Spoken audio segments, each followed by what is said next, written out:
நீங்க எப்படி இருக்கீங்க? நல்லா இருக்கீங்களா? நல்லா கேட்டீங்க போங்க.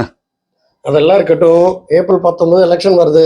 ஓ நம்ம சூரியன்லயே குத்திடுங்க. ஓ நீங்க மட்டும் இல்ல, உங்க பக்கம் அக்கம் பக்கம் சொந்த ஜனங்க எல்லார்ட்டையும் சொல்லி சூரியன்லயே போட வைங்க. சரியா? போன தடவை நீங்க கொடுத்த வாக்குறுதி எல்லாம் அப்படியே நிறைவேற்றிட்டீங்க. இந்த தடவை நாங்க புத்தனமாகும் ஏன் அப்படிதானே? இப்படி சொல்றீங்க? நாங்க ஓசியில பேருந்து விடலையா மகளிர்களுக்கு? ம். தகுதியான மகளிர்களுக்கு மாசம் 1000 ரூபான்னு உரிமை தொகை கொடுக்கலையா? எப்படி அந்த ஓசியில பஸ் விடுறேன்னு சொல்லிட்டு ஒயிட் போர்டில் போடுறேன்னு சொல்லிட்டு கடைசியில் அதை பிங்க் பெயிண்ட் அடிச்சு லிப்ஸ்டிக் பூசுற மாதிரி ஒரு ஓட்ட வண்டிக்கு ஆயா வண்டிக்கு பெயிண்ட் அடிச்ச மாதிரி அடிச்சிங்களா அதுவா? அதை வச்சுக்கிட்டு நாங்கள் என்னையா பண்ணுறது? போன தடவை இன்னும் அந்த பெட்ரோலுக்கெல்லாம் 5 ரூபா அவங்க குறைச்சாங்கன்னாக்க நீங்கள் ஏதோ 1 ரூபா 2 ரூபா குறைப்பீங்கன்னு பார்த்தீங்க, அதையும் குறைக்கல. இப்போ கிளம்பிட்டீங்க 500 ரூபா குறைக்கிறேன்னு சொல்லிட்டு சிலிண்டரில். இதை பண்ணுறதுக்கே வக்கு இல்லை. அது மட்டுமா? தகுதி உள்ள மகளிர்களுக்கு நகை கடன் கூட தள்ளுபடி பண்ணணும்ல? இது அந்த 1000 ரூபா கொடுக்குறேன் நீங்கள், அதையும் கொடுக்கல. அதுக்கு வந்து எக்ஸாம் வச்சு எழுதுறேன் நீங்கள்.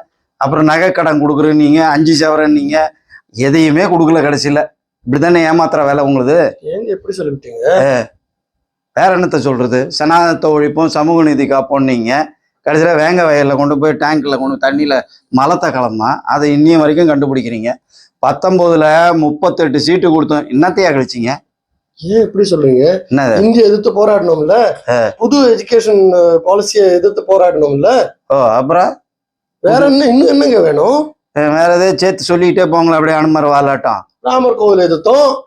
இன்னும் என்ன நான் சொல்லிட்டே போலாம். ஓ இதைதான் திராவிட மாடல்னு சொல்லிட்டு இருக்கீங்களா? பொட்டி கடையில பீடி சிகரெட்லாம் கிடைச்சிக்கிட்டு இருந்தது அந்த காலத்துல.